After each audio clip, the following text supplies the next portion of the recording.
All right, good morning, everyone. We are officially live here, broadcasting from beautiful Tennessee, although it finally stopped raining. My name is Kevin Duthu with HWPco, and I'm sitting, to be totally clear, more than 6 feet apart from Chris Adler from HWPco. How you doing this morning? I'm good, but I can touch you though. Does that mean I'm closer than 6 feet? No, you're further than 6 feet apart. Okay. All right. Good deal. So we are in quarantine, as I'm sure the rest of the country is, and we just wanted to bring a little bit of joy to some people that have some downtime right now and kind of go over the basics of the Shure wireless workbench software. And just as a precursor to this is really, it's not going to be a deep dive into wireless workbench. This is going to be, if you've never seen it, where to start, what to do, where to go from there, etc. So we are running about a 10 or 15, maybe 20-second delay from what we're seeing to what you're seeing. So if you do have questions, please type them in the chat. I will be moderating the chat while Chris is running the show. And then as a surprise, we will be giving away a set of SE215 in-ear sound isolating in-ear monitors to U.S. participants. So we'll be asking a quiz at the end of this, and if you get it right, I will message you, and we will get all your contact information to send you a pair of SE215s. So without further ado, let's go ahead and get started.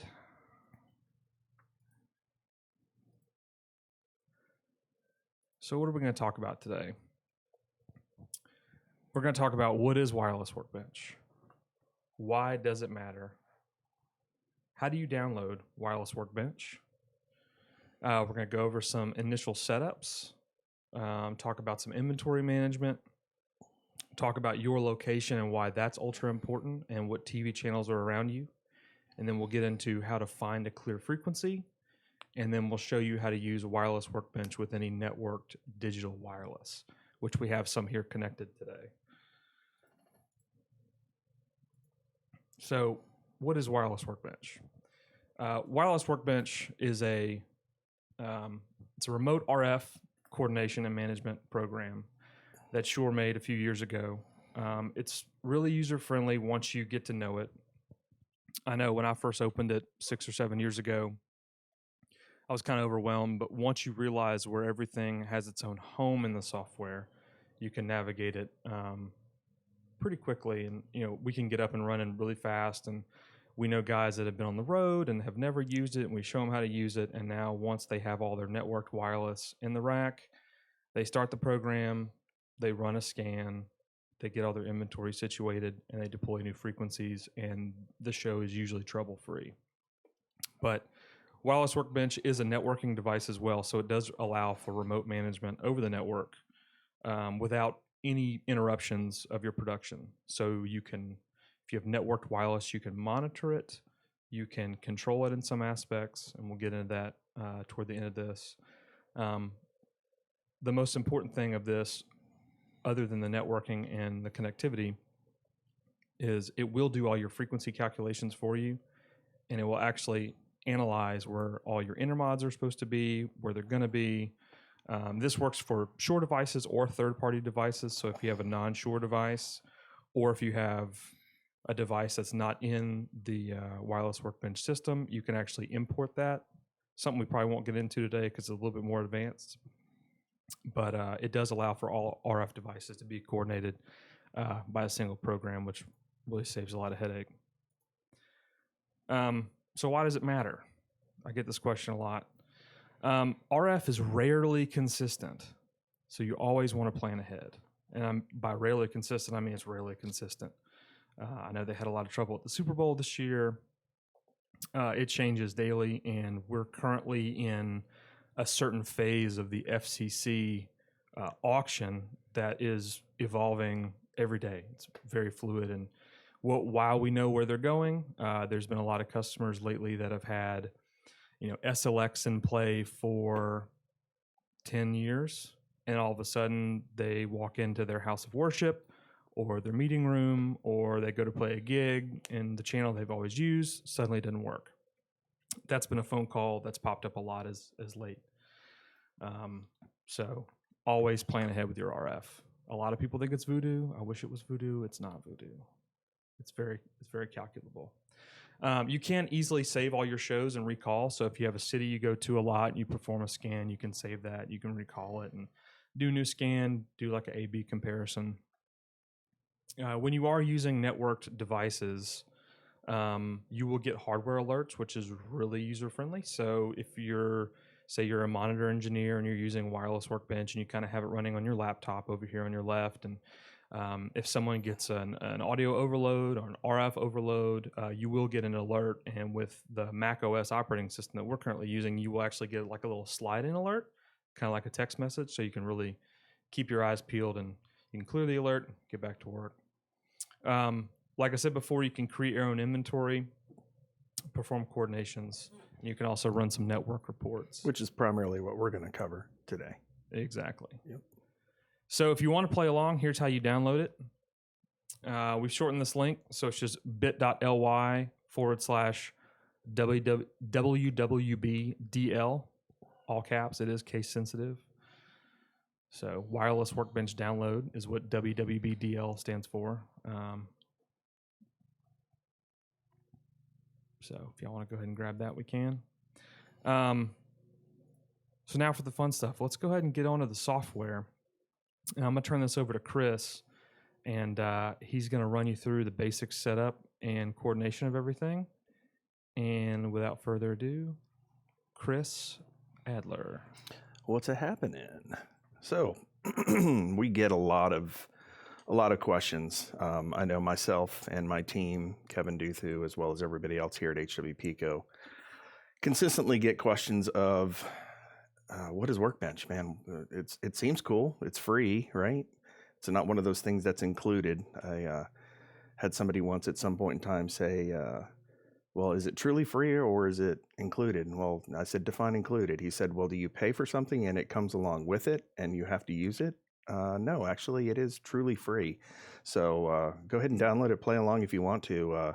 If you've got questions about it, I'm going to hit some of the highlights here of how Workbench works and kind of what you're looking at here on your screen from the 3 tabs across the top, and some common questions and things that happen that I get as system support for HWPco, and my team. We get these questions constantly.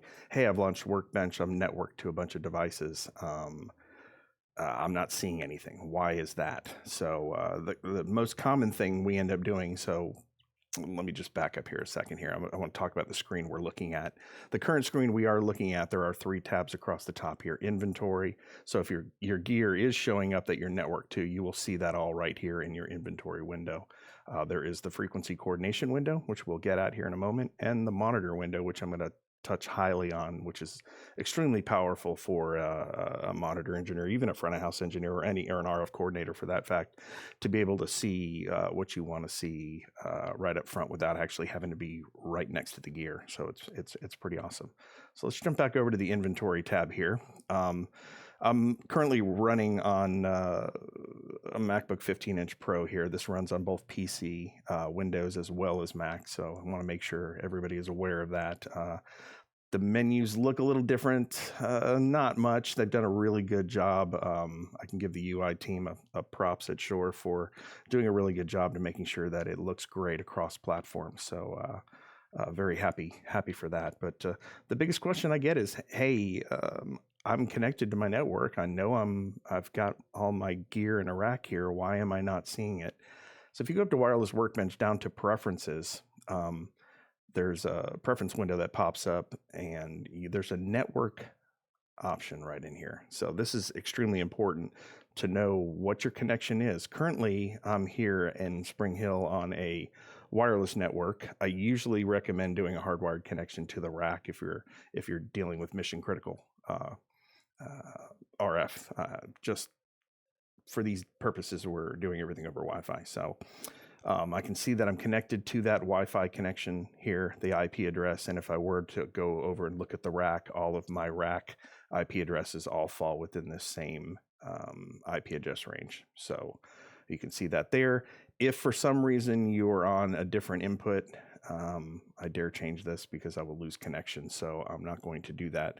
But if you're on one of these other connections here, it's a possibility that you're not going to be connected, so you're not going to see your hardware. So that's usually one thing. And also something else too, if you're not connected to a wireless network that's going to supply DHCP, which is this IP address, you'll see a self-assigned IP address, which is a fallback address, as we call it. It's a 169 dot address. So yeah, so we're, like I said, we're using on this particular Mac, Mojave, we have been running into some issues with the current, on the Mac side, Catalina has seemed to have some network problems. Literally 10 minutes before we got started on this call, we were going to run all this from a machine that actually was running Mac OS Catalina, and the wireless connections kept disappearing. So we know for a fact it's not the Shure hardware. As I'm on Mojave here, and went ahead and everything shows up. It's stable. Everything's good. So just be aware if you're on Catalina. I can let Duthu can speak a little bit into that because he spent quite a few days in pre-production for this webinar. Yeah, Mac in their updates. I know a lot of us in the pro audio world use Mac computers. Some of us swear by them, can't live without them, but man, every time they update their firmware and software, it breaks networking. Catalina, if you're doing anything with Dante, it breaks the networking. So just stand by. I know that Mac is, or Apple is aware of this. Dante's been working with them, Audinate and everything. Yeah.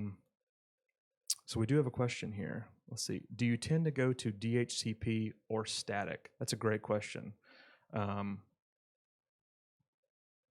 Right now, we're all on DHCP, but if you're deployed on a show, I highly recommend static IPs. That way, you kind of know where all your gear is. You know where to find it quick, and if you have a problem with it, you can address it from there. Just make sure that you manage your static IP. I'd set up a table, usually in some sort of spreadsheet or something, just to make sure you know what gears what and how it falls in, because there's multiple IP addresses on a network when you start working with these digital wireless systems. Like we actually have in this rack here, you can see we have a Axiom Digital Quad and a ULXD Dual. Both of these have control as well as Dante, and actually the audio you're hearing right now is actually feeding through Dante controller to the webinar on YouTube. So that's how the audio is coming through, which is kind of cool. But each one of these devices actually has a separate IP address for your Dante audio network, and then a separate IP address for your control network. So just you should have plenty, depending on the size of your system. Just make sure that you're planning, like I said, plan an Excel sheet like what you plan to deploy, and have enough spacing, and it makes sense to you. So good deal. Good question. Very cool. Okay, so let's back up to Wireless Workbench, and kind of went over these three tabs. What usually happens to me, the phone calls that we usually get, this is kind of a tips and tricks kind of deal for me, and it makes it helps quite a bit to use Wireless Workbench and some other tools that Shure has out there as well, the Wireless Frequency Finder. I'm going to actually bring up a potential scope of work here, and basically this is typical. I say it's typical, but however, usually half the information that's on the sheet is not there. End user would call and say, yeah, I want to add 8 channels of additional wireless on air at our church or at a facility or something like that. We prefer Axiom Digital or ULXD, so that's good to know. Obviously, what series wireless they want to look at, but usually it's I want to pay the least amount for the most amount of channels, and you've got to be careful with that because the series starts. I'm not going to go through the whole series of what Shure product line is. It's pretty expansive, and it's each system has its own specific benefits. Is what I'm trying to say there. Basically, with BLX, you're going to get a certain amount of channels on air because that is more of an analog system. So you have a limited number of channels you can actually deploy on air based on just the channel spacing, channel to channel spacing of that particular unit. Same with SLX and ULX, and some of our legacy ULX is the same way. But which is why we're looking at digital for our wireless systems, because what that does is, and I should have had a slide up, I didn't think about doing this, but basically when you put an analog channel on air, you actually have a primary frequency, and then to the left and the right of those primary frequencies, you get what's called intermods. It's the same thing that you would normally get if you hit A440 on a piano and you hit that note on a piano, you get what's called I'm losing it. Not intermods. They're called harmonics. Thank you. Wow, lost that one. At any rate, so you see harmonics. If you remove those harmonics from it, that A440 note would not sound like an A440 note. It'd sound very static and so those harmonics actually sweeten the sound. Well, in a wireless and an analog system, you actually have your primary frequency, and then your intermods are better known as harmonics above and below. Well, the problem is if you get a strong analog carrier on air, you can't place another wireless analog microphone, or any other microphone for that matter, on one of the intermods that may appear below and above the actual primary frequency. So that limits the amount of channels we can physically get on air. So what we need to do is we need to look into the digital network, because there are really no inherent intermods with digital systems. They show up just like a square block on a plot, and there's no inherent intermods below or beside it. So you can stack them pretty closely together and get a lot of channels on air. Yeah, and if anybody's has more questions about digital wireless and how it differs from analog wireless, we're also going to be doing a switch to digital webinar, and hopefully next week. But right now, Shure's actually running a special on all digital stuff called Switch to Digital, where we've got some pretty good discounts on all digital wireless. I think if you go to shure.com/switch to digital, you can get more information.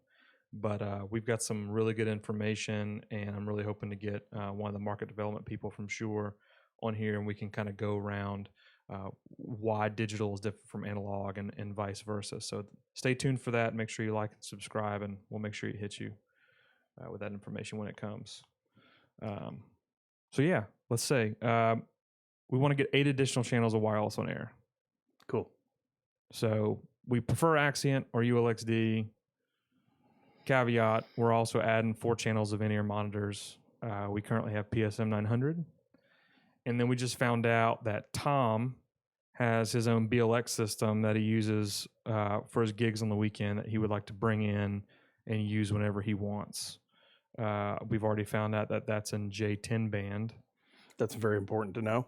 Yeah, you have to know the bands. On all the Shure stuff, either in the top bottom corner or the top right corner, it'll tell you what frequency band the system is in. On some of the older ones, like SLX and some of the stuff, it might be on the back. So just poke around and you'll see a letter and a number, and that tells you the code. And we'll show you why that's important here in a second. So we know he's got the BLXR in J10. We want to add 4 channels of PSM 900. We are in Spring Hill, Tennessee currently. We know our zip code is 37174, and we know what we have because we already have it. We have 4 channels of Axient in the version of a quad. We have 2 channels of ULXD in the version of a ULXD dual, and we have 1 channel of QLXD in G50. So Adler's going to run through how to get this set up and coordinated. So usually the first thing I do is, this is great because I'm on site, right? So I can see their existing, here's the quad. Like if we go back here and actually look at, they had 1 quad in the G57 band, and they had 1 ULXD4 in the G50 band, and 1 single QLXD in the G50 band. Now you can see they're all networked on here. There's the 4 channels of the 84Q, which is the quad. There's the single QLXD, and here is the 2 channels of ULXD. These other things you're seeing down here, we'll kind of just talk briefly on those. We've got an AXT 600, which is a wideband spectrum manager that actually scans from 470 to 952. It is a wideband scanner, so that's going to cover all frequencies in our particular area. But we could also use any one of these other devices that are in here to scan in their respective frequency bands. And real quick, just if anybody's wondering why the QLXD is called Hall and Oat, because I'm sure somebody will ask, the Axient system 1 through 4 was John, Paul, George, and Ringo, and the ULXD dual was Simon and Garfunkel, and then we named the QLXD Hall and Oat. So we just forgot to change the name back. We should also give out the Hall & Oates hotline on this too, right? Yeah, maybe we should talk about the Hall & Oates hotline. So there's actually a phone number you can call and listen to any Hall. I think it's I'm not sure how many, like 5 or 6 songs. You basically call a number and you hit a number and it'll play back that particular song for you. So we do have another question here. He said, just curious, why are the chargers on Wireless Workbench? Yes, so this is really cool. We have some network chargers here. Not all of our chargers actually are networked.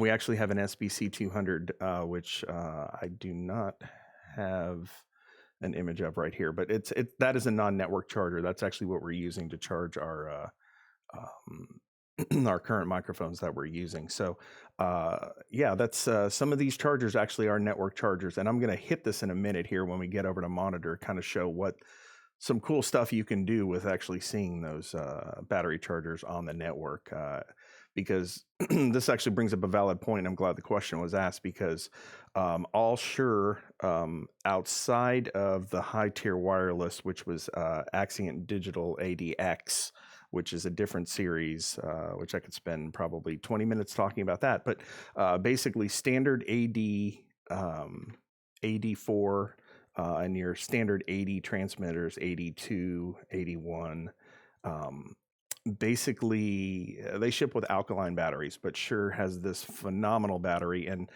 have a little quick tidbit story about this. I remember back in the day, you never really trusted rechargeable batteries, and I was one of them. I came as a longtime user. I worked for a record label for about 12 years doing production management in front of house, and whenever any of the engineers came up and said, hey, I'm going to use rechargeable batteries, I would say, no, you're not, because it just wasn't a viable option. Your first charge was your best charge, and you never knew where you were in that cycle. So Shure has a phenomenal option for the series that we're all dealing with here. Everything we have here runs off of SB900A. Now, that is a lithium ion, medical grade, no memory effect with an IC chip built on every battery. That is just amazing in itself. The IC chip actually keeps track of your cycle count. It keeps track of whether or not you physically damage the battery, like you leave it on the dashboard of the van while you're traveling on tour and the sun heats it up and it's been compromised. It'll tell you that. So it's actually got some really cool things in there. Now we can talk about a cycle count. I know we're probably well over this because Shure actually has multiple facilities that constantly monitor the battery health, but we're well over 1,000 cycles, and a cycle is complete discharge to complete charge, or actually in the reverse, complete charge to complete discharge is 1 cycle, and it's an intelligent cycle, so it knows where it is in the cycle, so you can kind of keep track of where that battery is in its life. And currently well at over 800, 1,000 cycles and 80% battery life. You can kind of do the math on traditional wireless. Will tell you, that's a good amount of time and a great investment on that port, especially when it comes to the planet and making sure that we have, good resources for our kids moving forward. Something else that's really important too. The alkalines are great. You can always use alkalines. I just recommend new alkalines before every show, before every service, that kind of thing. And then the next day when you do a sound check, use those same batteries from the night before. So therefore you can be a little cost effective on that, and then obviously roll the batteries down to your kids for their game controllers and everything else for after that, and then obviously recycle wisely after that. But the great thing about having the lithium-ion battery, the intelligent battery, it actually deploys metrics back to the information on the transmitter, and you can see all that information in Workbench, which is pretty important because now that I can look at a readout, and it will tell me I have 8 hours and 12 minutes left on that battery, as opposed to a segmented LED, which is, I don't know, I've got 2 bars. Well, how long is that? I don't know. You look to the next guy and ask him. I don't know. Well, let's wait till it gets down to 1 bar and then hope we, can get through it. So, yeah. And when we get to the monitor section, we'll show you how to check all your cycle counts, your battery health, and then also in the monitor section, you can actually monitor the batteries remote on the individual transmitters. So we'll get to that when we get to the monitor section. So let's dive in back to the frequency coordination. Cool. For those of you who are just joining us, here is the situation. We're trying to get 8 additional wireless channels on air. We do prefer Axient Digital or ULXD. We'd also like to add 4 channels of PSM 900 in-ear monitors. And we found out Tom. Yeah. Okay. I remembered. I forgot my fictional name. We found out Tom has a BLX rack mount system in J10 that he wants to use, that he gigs on the weekend and wants to bring in and use here either at the House of Worship or the show. This is where we're located and the existing wireless. So I'll give it back to Chris and we'll get a coordination going. Cool. So the first thing I do is obviously recapping. We are here connected to Workbench, connected to the live rack in Spring Hill, and you can see we've got the 84Q, QLXD, ULXD in there. Spectrum Manager, which we're using to scan, and these network chargers as well. This little piece down here is at 8610 that is used for the high tier wireless ADX for frequency management of actually Spectrum Manager handles the frequency management, and the 8610 is what actually helps deploy those frequency management back to hardware that's online. So we're not going to go into that in this webinar. Maybe at a later date, we can do an ADX webinar just kind of covering what the high tier wireless is all about and how that comes to play and all of that functionality. So, so we've got our inventory. This is awesome. We're here online. So let's go back here at our notes, and they want to add 8 additional channels of wireless on air. They prefer Axient Digital ULXD. So let's I know because I've already talked with a client, our fictitious client, that they want to use ULXD because it's meeting the price point for them. It's really not that much different from price point between AD and ULXD, but they want to use ULXD because they weren't really sure when they wrote the scope of work. So we're going to go ahead and look at ULXD. Well, first of all, this is great. How do I know where to start? So this is a big question. Because ULXD, there's multiple frequency bands I can choose from. You can see we have here on site already. We already have a G50 band that is in play. So I don't know if I want to be in G50 band or if I want to look at a different band. So the first thing I do is I go over to Shure's Wireless Frequency Finder.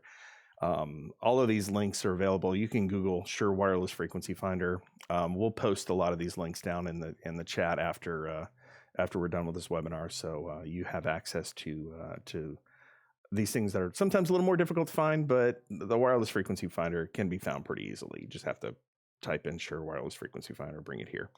So what we're going to do is I'm going to go in here and I'm going to type in the zip code 37174. I'm going to select that. Now I'm going to select a series. Now you can see here I can select multiple series. So this is actually pretty good. I use this as a starting point, obviously. So we hit ULXD and then I hit search. Now the information that comes up here is extremely powerful to me because it can tell me based on not the existing wireless that I have here in my inventory. It's telling me that based on what the FCC database has reported, these particular bands will tell me how many potential mics I can put on air. Now, this is contingent upon existing wireless. So we have to always think about that, which is why, we could have done this webinar where we said there's no wireless on site. This is a new one, but it's more challenging when you actually have existing wireless on there. So I'm going to look through here, and this is where it becomes even more challenging because I'm working with multiple bands. So I've got to look at, I've got the BLX4R, and we needed to add PSM 900, but I don't know what frequency band to choose for that either. So this is going to be a little challenging, but we can make this happen. So the good news is I can look here and see the J50A. I can get about 48 maximum channels on air, but I do have existing G50, so I might just go ahead and continue down G50 here. And this is a great little tool because you can click over here, show frequencies, and it'll tell you if you have just one or two microphones on site, you could buy a G50 band and more than likely in this location tune that microphone to 470.500, and if there's no other erroneous information happening or wireless happening at that facility, you should be able to get those that microphone on air without fail. Granted that you deploy the system properly and don't put your antennas behind a wire fence or locked in a metal rack somewhere. You need to have somewhat line of sight between your RF transmitter and receiver. So just keep that in mind. It's not a guarantee that you're going to get these on air. We're trying to just obviously provide the best tools based on channels that are deployed. So the G50 band actually occupies a frequency range of 470 to 534. It's 470.500 to 533.825. That occupies TV channels 14 through 24. So, which I can show you back and when we get over to Wireless Workbench. So I think that's a good starting point, the G50 band. So we're gonna continue with that. So let's get back over here to Workbench. And so I've already got, this is the existing ULXD in G50. So now I'm actually going to go up to Add New Device, which is at the top left-hand corner here. Grab the manufacturer Shure. This is a great window. I love showing this too, because it does show other manufacturers. So if you do happen to have another manufacturer product in-house on site, you can do coordinations with those. The great thing about Workbench is it works so well as a sandbox. You can see, we see and talk to everybody. So now we will not network connect to those devices and control them. However, we can do a coordination around equipment profiles that are built on in Wireless Workbench. And you can create your own custom profiles too. That's another webinar for another time. Or so I'm going to grab in here Shure, and we're going to go down. We're going to find our ULXD. And how many channels? Was it 8 channels? 8 channels. Okay, so let's go back in here. So ULXD, let's do 2 quads then. That would be awesome. So I selected a ULXD4Q, which is a 4-channel system. If you wanted to do dual systems, if they said, you know what, I have plenty of rack space, I don't want 4 channels in one, I want to do 2 channels because I may pull them out and use them somewhere else, you could then choose G50 and then obviously have to add, more units at that time. But for this intents and purposes, I'm just going to add 8 channels of G50 on quad, which is 2 quads. I'm going to click add and close this window down, and you'll see that these 4 are here. The reason why they're showing like this, you notice this green mark over here. This means the products are online. It's actually being seen by Workbench on the network. These are fictitious because they don't exist yet, right? So this is what we're going to try to do coordination for. But let's go in here and take a look at what else we've got. So we do know about this BLX4R and the J10 band. So let's go in here. I'm going to add the device. I'm going to enter Shure. Let's go down and find BLX4R. And boy, short-term memory, thank you. You know what I was getting at. G3's done this enough as well. So so J10, and we've got 1 channel. So I'm going to go ahead and add that. So now I've got a whole plethora. Yay, plethora. Love that word. I feel like Bob Ross when I say plethora. But anyway. You are painting a beautiful picture here. Ooh. Then we also got to get in those 4 PSM 900s. Yeah, so I'm going to hang tight on that for just a second, only because I got to do some band planning here, right? The good news is I've got G57. So let me talk a little bit about what G57 is. Axiom Digital is a phenomenal product where if you see here in ULXD and QLXD, there's G50 band. We had other bands, right? If I went in here to Shure and found, where do we go? Here we go. Let's go back in here. There's multiple bands. Now, mind you, all of these bands are not available in the US. This is a global program. So some of these bands are only available in other countries. So just note that whatever band, let's go back here. This is actually great. This is for US, obviously in my market, will show me all the frequency bands that are available, even discontinued bands. So if you're having to do a coordination around a discontinued band, just double check on that discontinued band, make sure it's not an illegal frequency band range. When I say that, there are some older products. We've gone through several transitions of FCC selling off air. That's really kind of it in a nutshell. But basically just make sure you're not operating in illegal wireless, because it's not the FCC per se. The FCC will come after you, but it's the people that actually bought that, like Verizon and T-Mobile and whatnot, will actually have little trucks that drive around, and they pay people to make sure people are not using it illegally. So if you have anything in the 600 megahertz, reach out to your local rep, HWPco here in the Southeast, and ask them, hey, what is illegal in my wireless? Do I have any wireless that's illegal? So it's a great conversation to have. So at any rate, I can go through here and find these frequencies so I can see which ones I potentially want to use. So I've already done that already here. Let's go ahead and close this window down. So now I need to think about where I'm going to stick these PSM products, because I got a lot of stuff down here in the G band, and pretty much everything I have here through the G band. Oh, back up. Axiom Digital.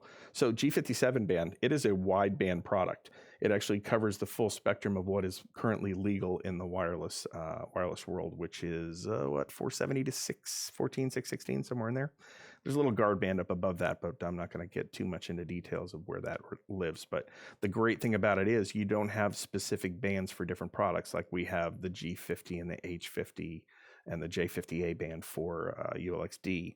Those occupy a smaller spectrum when they go on air, like 470 to 534, like I said, for the G50 band for ULXD, and QLXD follows that same band. So that being said, this is great because you can occupy a lot more space and not have to worry about, oh, you know what, I bought the wrong band, I need to be in this band. Yeah, it's wideband. It covers all of that available spectrum currently.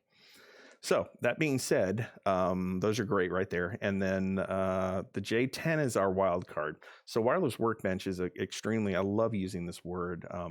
It's conservative. I have never had a deployment that was deployed properly. Now, mind you, there's a lot to it, a proper deployment, from antenna placement to antenna signal loss to where the rack lives and everything in relation to the transmitters.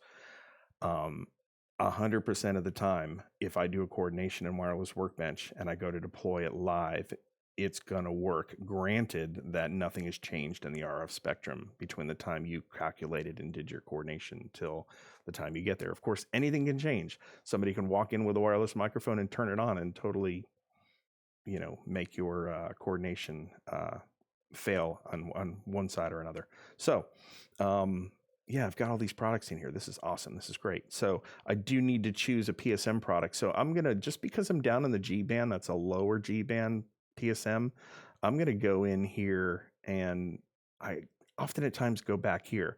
Now, the wireless frequency finder is awesome because it does one specific wireless at a time. Now, if you're doing multiples, it does say, they want you to contact, or you can use wireless workbench is a great way to calculate these multiple frequencies. So I'm actually going to go in here and choose PSM 900, and I'm going to do a search in Spring Hill, and I'm going to take a look here. Now, I happen to know that the G6 band actually lives down in the 470 to 500 range.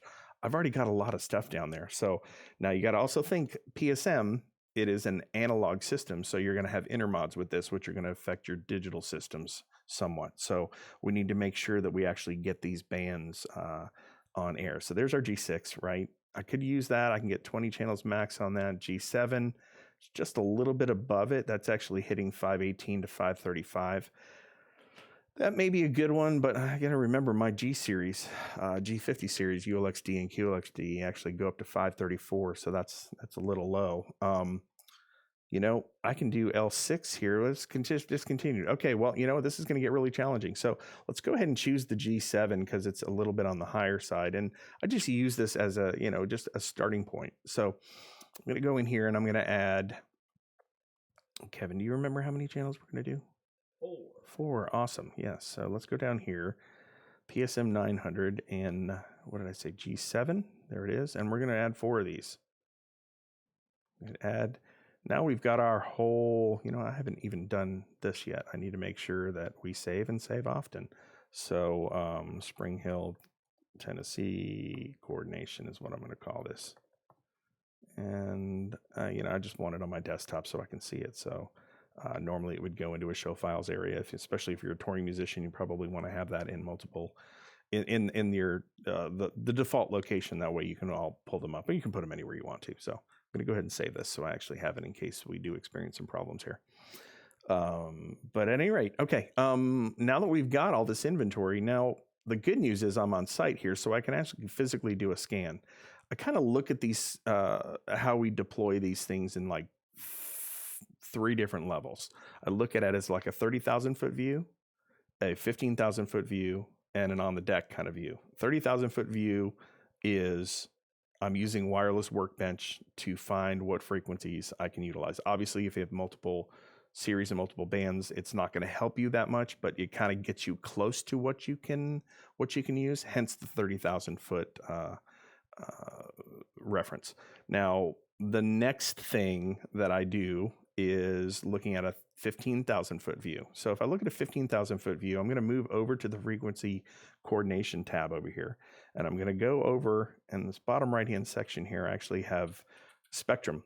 And there's a lot of information in here. We're not going to cover a lot of this, but one of the huge features of wireless Workbench is that same data that the wireless frequency finder is using. I have somewhat available here in wireless Workbench. So I'm actually going to click on this little cog wheel. I'm going to enter my postal code here, 37174, and I pressed enter.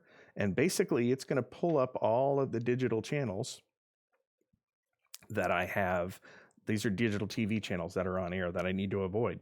So if you notice here, you look in the window right above this, right here, there's no, it's basically a clear open space. Now, when I hit save here, you're going to notice something happen. You're going to get a bunch of these red lines in here. The red lines actually represent exclusions. So basically, when doing our coordination, it's going to avoid these particular channels. So, yeah. Perfect. Just checking some of my settings here. But I'm not seeing something that normally I would see in here. Stand by. There it is. That was weird. Must have been a bug. So down the bottom here, it actually shows what your frequencies are. By the way, the current version we are using here for wireless Workbench, for those playing along, should be the current version that's coming out 6.13.1.120 here for Mac. So you can see what we're running. I know there's... Yeah, keep your eyes peeled in the next couple of weeks because there may or may not be a new version of wireless Workbench. Yeah. Not totally new, but there's going to be some new features that may or may not come out in a few weeks. Yeah, so it's pretty awesome. Actually, stay in touch. We've had our eyes on the new beta that's floating around. So it's beautiful. It looks really good, and there's some really amazing things coming down the pike for additional tools. So I'm going to zoom in here a little bit further just so I can show you kind of what is happening here. So this is channel 15. This is my 15,000 foot view because physically I don't have a scan here, right? So I don't know if there's potential any RF noise in this area. So based on the FCC database, it should see WZTV on channel 15 here. Channel 21, you should see WUXP, and so on and so forth. So these are exclusions. Now, these exclusions are great. We can continue. We could do our whole coordination right now from this information that we have. Now, this is the 15,000 foot view, right? Because physically we don't know what's going on. But the amazing thing that we have here is I'm on site. So I actually have the whole rack here hooked up with a couple of antennas. And the antennas we're actually using are the UA860 SWB. Now, this is a wideband antenna, so it covers every product that I have in my rack, which is very important to make sure that your antennas do cover from that lowest number to that highest number. All the gear inside the rack needs to occupy that space from that lowest number to highest number. Otherwise, there's potential for it to fall offline. But I wanted to show what equipment we are using here. We are using the 84Q, like we said, ULXD family of products, QLXD, and the very last one is the XT600. So I just wanted to show those real quick for you. But let's go back in here. So the great news is we actually have devices here that I can use for a scan. And what I'm going to do is go over here, over to this recent scans. There's a little cogwheel over here.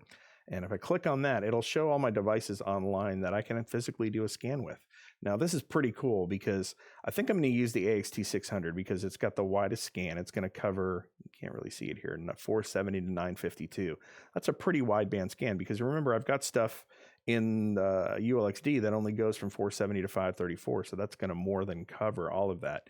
Now, I could use one of my 80 channels here because that's going to cover 470 up to about 608. So that's got some really, really good, I could use that for the scan, but just because I have it, I'm going to use it. I'm going to use the Spectrum Manager. And what I'm going to do is I'm going to check different ones here just to show you what you're seeing here. So this is actually showing where it's going to scan in the spectrum. Let's go down and grab a ULXD. Now that is your tuning bandwidth 470 to 534. You can see that it's only going to scan in that range, 470 to 534. So obviously that's not going to help us because we have some PSM product, which will not show in here because it's not a network device. That is actually outside of that. So we need to get a little bit higher scan. So I could use my Axion Digital or my AXT600. So I'm going to go ahead and use that. I'm going to hit start. And what it's going to do is on the Spectrum Manager, it actually breaks up. There's 8 engines in the Spectrum Manager. You can see 1, 2, 3, 4, 5, 6, 7, 8. And it's breaking up the spectrum from 470 to 952. And it's doing a scan in each of those to show what we've got going on here. So the good news is we're almost done with this, believe it or not. It does the A diversity side first and then does the B diversity side after that. So therefore you get a true representation of what is happening in the spectrum. So there goes the B side right there. So yeah, looking good here. The good news is, man, there's a bunch of stations here that really don't affect. I've got one TV station here I got to worry about. This is 700 megahertz stuff that is owned by probably Verizon. These are the data channels that you use on your cell phone. There's probably an uplink and a downlink over here, but I don't need to worry about that because I don't have any wireless up in there. And if I do, it's illegal anyway. So I should sell it to a country that actually can utilize it. There is actually a question here. Let's see. Why doesn't the wideband antenna cover the 865 to 925 megahertz range? So it's not the antenna, it's actually the Spectrum Manager that's doing that. And that's a great question. That's something we may be able to chat down here later. I believe if there's any market development folks in the chat, feel free to chime in. Yeah, I believe it has to do with the US physically won't allow us to scan in that sector. So it has something to do with that, or it could be international as well because this is an international product. But that's a great question. However, we don't have any wireless that exist in that band, so we need to not worry about it. Nobody really does for that matter, which tells me that there could be some fire safety potentially up there, or different things of that nature. So great question. Thank you so much. Keep them coming. Anyway, let's zoom in here a little bit. I'm going to take a look at this scan. Now, I've actually got a scan in here. Yeah. We're laughing right now because Area 51. This Area 51, that's awesome. Great. Yes, potentially.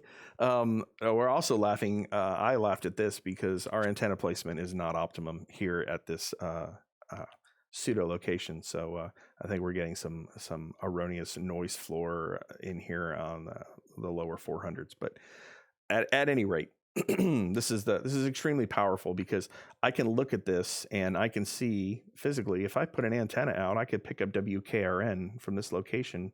Chances are pretty good because it's actually coming in pretty strong, but not nearly as strong as my wireless transmitter, as you can see here. If I zoom in, excuse me, even closer here, that is one of the carriers that was online. I have a feeling this is my body pack. Let's see, what frequency is that? And 470 it is. 475, 950. Yep, there it is right there. So you can see right here, that's my current body pack. So at any rate, normally I would turn all transmitters off. And if you have PSM products, or you got to understand the transmitters actually in the rack for in-ear products. So make sure those transmitters are off before you do your scan, because it's pretty important to make sure that those are off, because if not, it's going to calculate around those. It's going to see it as an anomaly, and you need to make sure that you do move away from that. So at any rate, moving in further here. So now that I've actually got an on-the-deck scan, because this is the best possible scenario, right? We got a 30,000 foot view, 15,000 foot view. Now we're at, I've got the best possible scenario, which is awesome. So what I'm going to do now is utilizing the tools that Wireless Workbench gave me, which is to calculate, to make sure that all of this plays well. And I need to make sure, because this is an AD body pack, right? Are we doing ADX? Oh, it is an ADX. So is it going to follow if I transmit? Beautiful. So we're not going to get into this. I said we weren't going to get into this, but the body pack I happen to be using is top tier wireless ADX, and that's what the AD610 is used to change frequencies. So when I go to deploy all these frequencies, I'm probably going to jump to a new frequency, and it'll automatically change my body pack. If you want more information on ADX, we can just reach out to one of your reps, or we'll get you information you need to know, and I can even do a one-on-one with you too if you have more detailed questions about any of these products. So that's kind of what myself and my team do at HWP. We have 3 of us on the team that do this every day. So we help assist the manufacturer to be more valuable in the market space. So at any rate, so where are we now? Frequency coordination. Now I've got all my inventory in here, which is awesome. So in a perfect world, I'm hoping this is all going to come together. I have no clue what's going to happen here, because this is the first time. We literally just laid out the scope of work 5 minutes before the webinar started. So I'm going to go in here, and I'm going to add frequencies, and I'm going to select frequencies from inventory. So basically, this is helping me. This is my coordination chooser. So I'm going to choose all frequencies from inventory, which is going to grab all of my devices that I have currently in my inventory. As you can see here, there's the BLX, there's PSM, QLXD, ULXD, and AD. Now, something to note, this coordination window is ranking by products that have the least amount of agility to move around in the frequency spectrum. So BLX is going to try and find a frequency first for BLX. Then it's going to try and find it for PSM. Then it's going to try and find it for QLXD, and then it's going to try and find it for ULXD, and then AD last. So that's why all of these show up like this. So if I wanted to, I could lock in the channel that I'm currently on and have it not calculate a frequency. I could click this lock right here and tell it not to do anything, but I wanted to get a new frequency. As you can see here, I can hover over it and it says to get new frequency.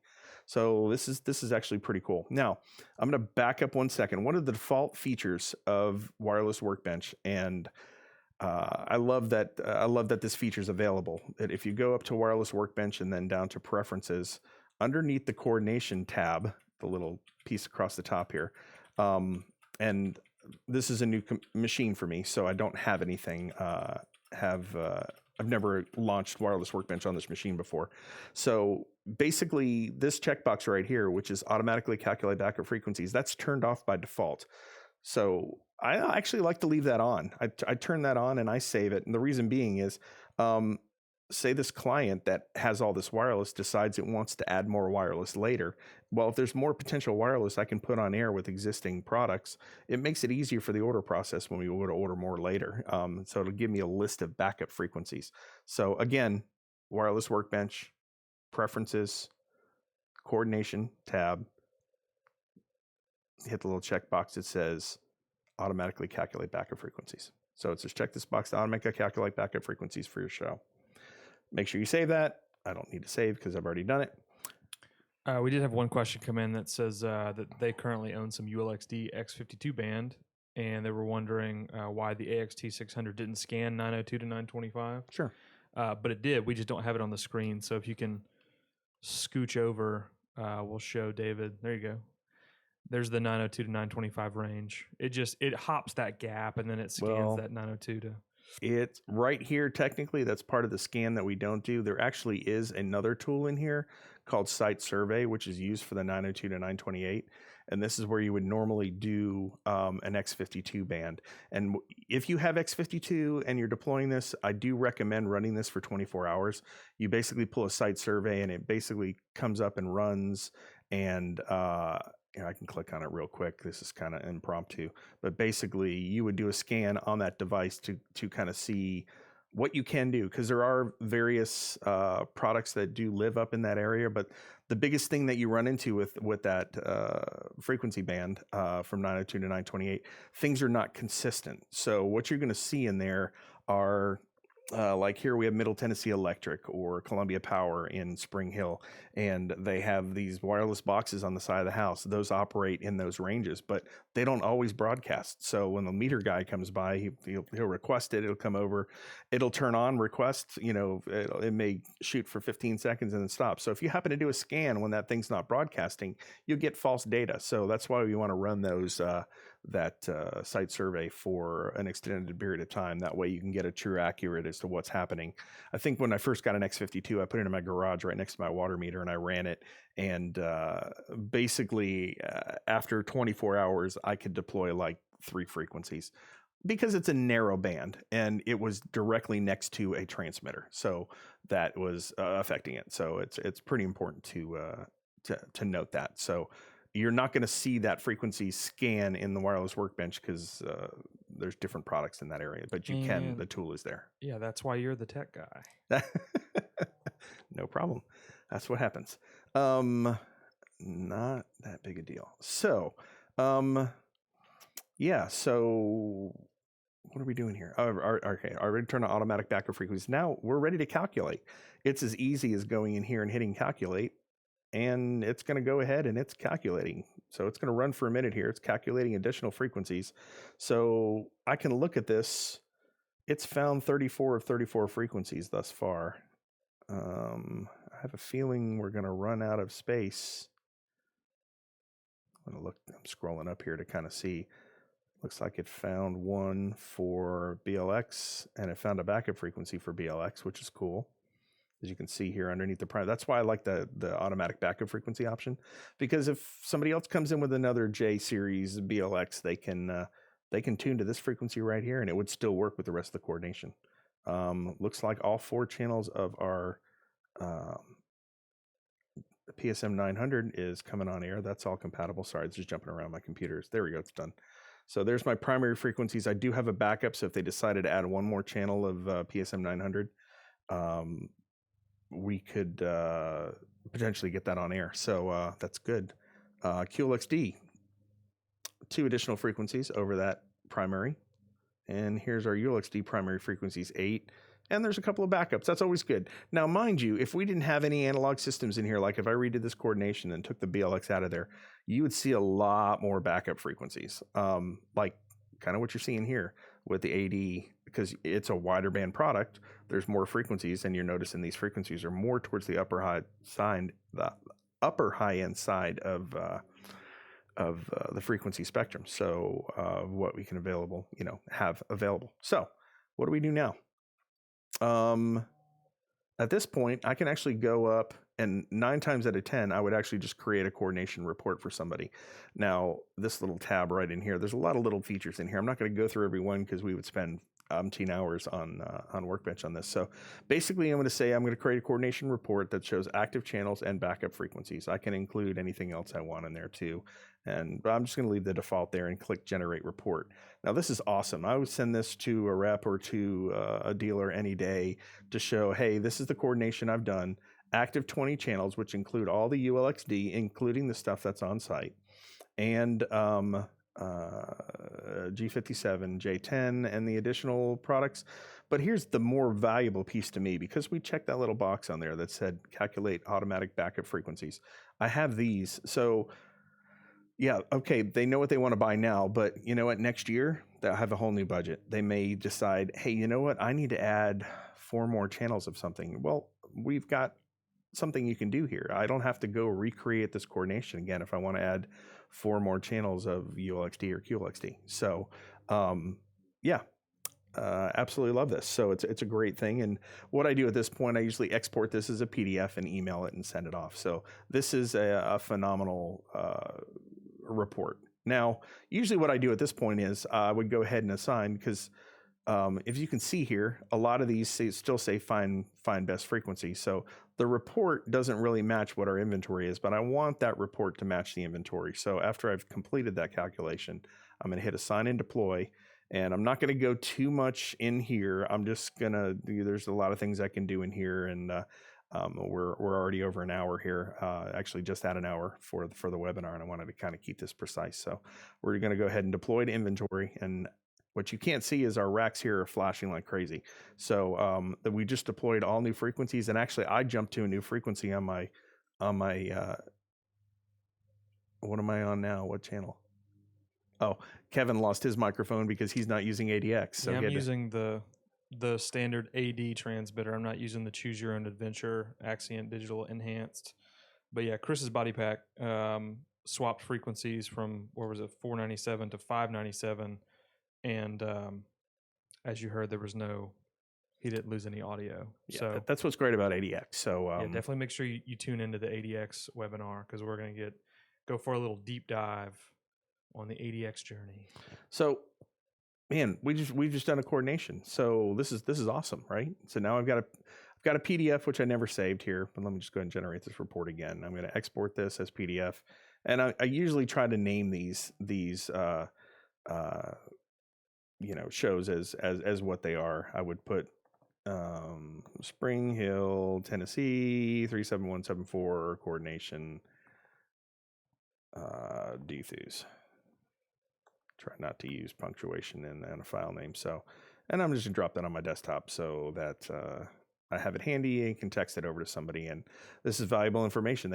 I know people that print this out and put it up at front of house to make sure that nobody changes any of the frequencies or monitor world, depending on where any of this lives. So, yeah, there's a lot more information I can cover in here too. If you have trouble deploying frequencies, there's a couple of things we can do here. Looking at the scan right here, you can see here that when I put in, remember I put the zip code in there under a spectrum under TV channels. Well, there's really no TV channel here on this to speak of. So just so you know what we're looking at here, this red line here is the threshold in which wireless microphones actually start to operate. So anything that appears above that red line will create an exclusion, and you can actually see that. I'm going to turn the TV channels off here. So anything that goes over like this right here, you notice it went blue. That is an additional exclusion. So the software sees that scan as a potential problem. It even found this one right here, the wireless mic I have on air. This is another one here that's potentially, I'm not sure what this is, but at any rate, it could be something, it could be his neighbor that's running their wireless on their webinar.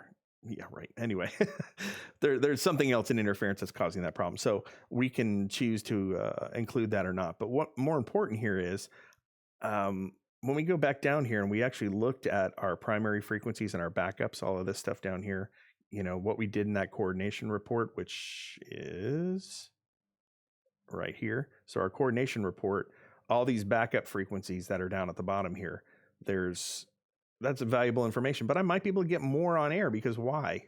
How do I know this? So in this particular location, there's a DTV channel that the FCC says is here, but you know what? It's not visible here. So I'm going to go ahead and just to tell you what I did here, it's a really cool little tip and trick. If you right click or 2-finger click on the channel, you can exclude that channel or include that channel from the TV channel. So basically what I'm going to do is I'm going to go through here, and all the ones that I know where I can broadcast on, that one's not going to affect me. This one here is not going to affect me. This one here is not going to affect me. That's kind of a weird little blip there on the radar.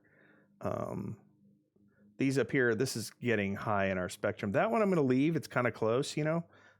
This one here, I'm going to go ahead and exclude that one. This is irrelevant because this is currently in an auction state. And I'm going to talk about that real quick here.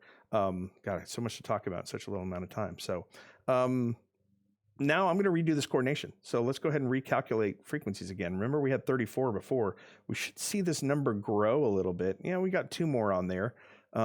It may increase some more. We may not get much more, but you got to think about, we have a lot of analog wireless involved with digital wireless. When you have that, the spectrum does get crowded. So definitely. Well, we got a couple more frequencies in here, which is cool that we know we can broadcast on. Yeah, always remember with analog wireless, your spectral efficiency goes down. With digital, your spectral efficiency goes through the roof. So when you can, always go digital. Definitely. Well, cool. All right, I'm going to stop this thing. I'm not going to deploy this. I'm just going to leave it as it is. So we're going to keep our current hey. So we do have another question that just came in. Awesome. So when you do the coordination on Wireless Workbench, it sets custom frequencies instead of choosing specific groups and channels. Is that right? That is right. That is correct. Yeah. However, if you do have some products in here that only use group and channel, so there's SLX is one of our legacy products. I hate to say legacy because it is a current and it's an amazing product. Absolutely love it. All of our analog wireless, a lot of it is kind of based on that earlier technology. But you'll notice here there is group and channels that are set up. And so the great thing about BLX is, I know I was talking about SLX, but jumping over to BLX, it actually shows you group R channel 4. So that is the physical frequency that lives on that group and channel. So you would then use that to deploy to that. SLX has very similar, ULX has something very similar where you'll actually get groups and channels. But yeah, PSM 300 will do the same thing. Gotcha. Yep. So the cool thing about it, SLX has what's I think it's SLX has a masterless mode, which basically takes it out of the group and channel. Because what groups and channels are, and this is really important to talk, and I'm glad this question came up. People don't always understand what groups and channels are. So when you buy a wireless system, say I buy 8 channels of BLX, and let's just say SLX, for that matter, you buy 5 or 6 channels of that, and that's the only wireless being used. Some people think that when they deploy it, well, the first unit I set to group 1, channel 1. The next one I go to group 2, channel 2, group 3. That's not correct. You need to make sure that if you're using all the same wireless and you're not using Wireless Workbench and you're deploying this stuff, make sure that you utilize all your channels should be within the same group, because what it does is we have channel spacing, right? Channel spacing is extremely important. So within the group 1, channel 1 to group 1, channel 2 has that spacing already worked out for you. It's idiot proof at that point. So you need to make sure that you stay in the same group and channel of that said wireless if you're just doing that wireless. So now Wireless Workbench is smart enough to know where those intermods lie and where the groups and channels play well enough. So that's an added feature that can help you out. So great question, but yeah, very cool. So we got 2 more channels on air, obviously. So that was kind of cool. Sometimes when you remove these other exclusions, TV exclusions, it'll increase exponentially. So, but do be careful with this, because you might want to do several scans. I don't want to exclude a potential TV channel that may have something on it. You have to do a little bit of research on that channel. You can actually go to the FCC website and look up and see if it is 100% of the time at full power. Some of these religious stations will go at full power on Sundays, and they actually, I think they get a little break from the government when they don't fully power up during the week. So there's some payment or something like that. I don't know. It's a little cheaper for them to go full power on the weekend, which is when they really need it, obviously, on their Sunday thing. So religious broadcasters usually fall into that. But double check to make sure if you're doing a scan on Wednesday that you don't see anything there. You do a scan on Sunday if it is a church, because that the power of that station could ramp up at full power, and that could now affect you in that particular range. So a lot of information to cover there. Before we get on to monitor, I do want to just talk really briefly about this, and I'll put this in the link down below, or Kevin will. This is, we're currently in the middle of an FCC auction. Well, the auction's done. We're in the transition outside of this auction, and this is a valuable schedule. The good news is we're in this pretty good. Our next phase is, we're actually currently in phase 8 of the FCC transition schedule. So what does that mean to you? That actually happened on March 13th, and you can go down here and actually download the whole thing. And basically all of these different phases affect different areas in the country at different times. So it's not a global change over from one frequency to another. To put what happened in this transition in a nutshell, basically the FCC decided to auction off a bunch of wireless in the 600 megahertz. And excuse me, in doing so, they needed to open up space for existing television stations that lived in that area, or broadcasters that were in that area. So it was an incentive auction. They raised money to help those transmitters be moved to another location. So each one of these phases are those transmitters physically moving outside of the 600 megahertz band into another assigned band that they worked out. So I'm not going to go into much detail on this. If anybody has any questions on this, a lot of our staff knows about what these are, and anybody on my team here at HWPco on the system support side can assist you with, has the transition already happened in my area? Do I need to worry about what's happening on May 1st or July 3rd, which are the last two part of the transitions? So we can help you with that. But at any rate, just be aware that if you fall in those areas come May 1st, you might want to redo a scan and do a coordination before you get started there post May 2nd. And a lot of times these transitions happen at 10 a.m. on those said days. So we actually had some product in New York City when one of the transitions happened with ADX. Actually, it was a film shoot that went pretty well. Didn't even realize what happened because all the frequencies changed. Spectrum Manager did its job and was scanning and actually deployed move frequencies from one transmitter to another. And Yeah, I think that happened on January 17th. oh wow, scary! Like the day the day that it changed, the guy had all of his freaks set on the pack. Director yelled action.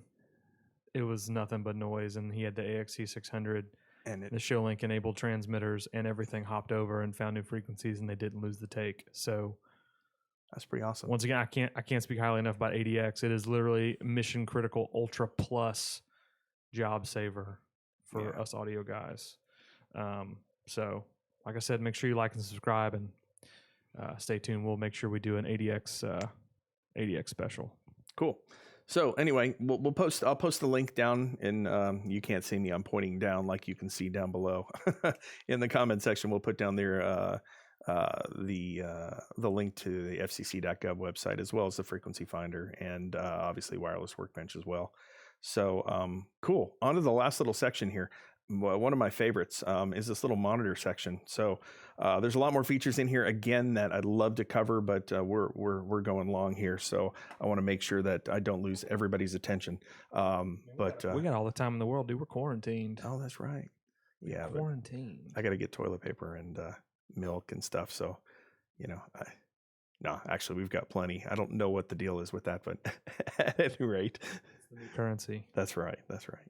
So, yeah, this is actually really cool. This little monitor window, you can do a lot of things. So first thing I'm going to do is I'm actually going to click here next to strip, and I'm going to bring up the wireless that we're currently using. So some of the stuff we don't have transmitters on. So currently you can see there I'm on TV35 at 597, 475, and Duthy is going to go ahead and click on his microphone, and oh, hey, look at that. Hey, there I am. So the great thing about that is, yeah, you can see, oh, now I just lost this microphone. So this is an invaluable tool, but I do want to show a few features here. Let me just back out some of these channels just so I can, so these are the most two important channels to me right now. Now I may want to have these, both of these channels right here, but you know what? I really want this particular channel because I don't know, maybe it's the pastor's mic or the lead singer. I want to have that. I just want that on my screen. I don't want all this other stuff, but I want to be able to access this. There's tabs down at the bottom here, you can click on the tab. We're in view 1 right now. If I hit the little plus, I'm in view 2, and I can just turn on channel 1, and I can go back and forth between these views to see, what's going on. But you know what? That's so small on my screen. I kind of want to make it bigger. So if you right click on the device and I can actually go down to monitoring widget I can actually make that medium, or I can even make it large. I'm not going to go much larger than that. But, I'd like to have it in the middle of my screen. So if you right click anywhere in the screen there's an arrange mode. Auto just slaps it together like a magnet. Free is pretty cool because I can take this and I can drag it. Hey, look at this. First time I've ever launched Wireless Workbench, and I think I need to stand by 2 seconds here. Luckily, it's masking my computer password, which is extremely secure. Let's go ahead and turn this back on. This is something that happens too. It just has to do with privacy and accessibility on a Mac. It's just making sure that nobody's taking over your machine. So in case anybody wonders about that, you run into that problem. It'll tell you exactly what's going on. So now I can actually, it doesn't limit you on what you can do. It's just one of those error messages that I don't need to pop up. So now I can have this channel up here like this as well. And I can add channel 2 as well. And since we're in free under arrange mode, I can put these however I want. Now, and Kevin's just as important as I am here, so I'm going to go ahead and I'm going to make him medium as well. So now we have both channels up here. Shucks, thanks, man. Now, this is actually pretty cool. So because we have the lithium ion medical grade no memory effect with an IC chip battery in each of these devices that we're using, I always say that those that are on the webinar that know me, that is something I constantly say when I talk about batteries, because I never really believed in them until one day at Shure I was sitting with one of the engineers, and I think he came over from the one of the teams that helped create the lithium ion battery, and I said, well, isn't a battery a battery? And I was kind of joking, but I swear a tear formed in his eye, and he looked at me and says, no, it's not. So that's kind of where the lithium ion medical grade no memory with an IC chip on every battery came from. So we have a new question in the chat. Oh, awesome. He says, it's Jason Waffle. Awesome. He says, you guys sound great. What mics are you using? So that's a great question. Awesome. I am using an 82 transmitter with an SM86 capsule. My favorite capsule. Which is, one of my favorite capsules for speaking and or singing. It's a Cardioid dynamic microphone. Sounds incredible. Chris is actually using, we were going to use the new Twinplex headset, but those are so in demand right now that all of ours are out on demo loan with dealers and end users. So Chris is actually using the Shure MX153 headset, which is kind of like a Countryman style headset. It's a rigid design, omnidirectional, and best bang for the buck, man. It sounds great. So if you can't over the ear, it's a single over the ear. But if you can't afford Twinplex or it's not in your budget, the MX153 is hands down my favorite head horn microphone. Yep. Great question, Jason. Awesome. Well, cool. I'm not going to cover. There's a lot of information on this screen, but I kind of want to keep this. We're trying to keep this as high level as possible. Whoa, hey, excuse me. So, remember the lithium ion battery that we were talking about? You can see here that I've got 7 hours available on this battery. So it's definitely quite cool to see within hours and minutes. And if I'm not quoting correctly here, I believe it's accurate within 15 minutes. I think we're down to 10 minutes now. So if that says 15 minutes left on it, I will trust this battery that it knows, because it is an intelligent battery. Hey, look at that. We just dropped to 6 hours and 59 minutes on that battery. And when Kevin turn on that other transmitter there real quick, you'll notice it's not going to come through right away. It's going to actually show the battery in segmented LED, and it's calculating the backup time, which will actually come through later. I am using an SB900 in this transmitter. Let me find a pack, and I'll put some alkalines in it, and we'll show you what it looks like on the monitor. We'll do it on channel 3. Well, let me go ahead, and I'm going to add channel 3 here to our beautiful little widget. Let's go medium. Let's move this over. There's a lot of extra things I can do. I can color code these and do some really cool stuff. So a lot of stuff we're not hitting on. This is a very, very high level, just simple coordination and basic use of Wireless Workbench. But you can kind of get the idea. While he's doing that, also, I want to go in here. I'm going to add a charger in here just to kind of show. I've got, these are AD, and this is what we've got in here. This is ADX batteries, the SB920 and 910. Those are batteries used with the handhelds and the body packs with ADX. And then the SBC 840M, which is a network charger, is used for the micro body pack. That's a little tiny, which we're using on Broadway amongst other television broadcast type scenarios. But you can see there, these are batteries that are actually in the charger, and you can see what's going on with each of those batteries. I just double clicked on it and actually can show me, I can go in on any one of these batteries, look at the health of the battery. So we're at 100%, and you can see the cycle count. It's pretty awesome. Or you can go through each one of these and show what you want in that window. There's the temperature of the actual battery and where we are. But this is invaluable right here, because you can gauge the life of your battery. Like I said, we're still at I think between 800 and 1,000 as the last report I've had. We're probably much beyond that, because I'm sure we've run batteries down to down to that. What happens is when the cycle count goes up, this health will start to drop. So that's when you start to plan out your battery recycling side of things when you go into the new batteries. But they're invaluable to be able to pull that intel and pull that information out. So, but yeah, now if you look at channel 3, I just put some alkalines in it. So all it basically shows you is the battery bars. It doesn't give you any intelligent information. So it's kind of like maybe 4 hours. I don't know, 4 bars. Maybe 2. Maybe 2. We don't really know. I'm not going to worry about it actually till I see this just one little bar down here, and then I'm gonna get the A2. Hopefully, if you've got an A2, to run out there and change the batteries. So, yeah.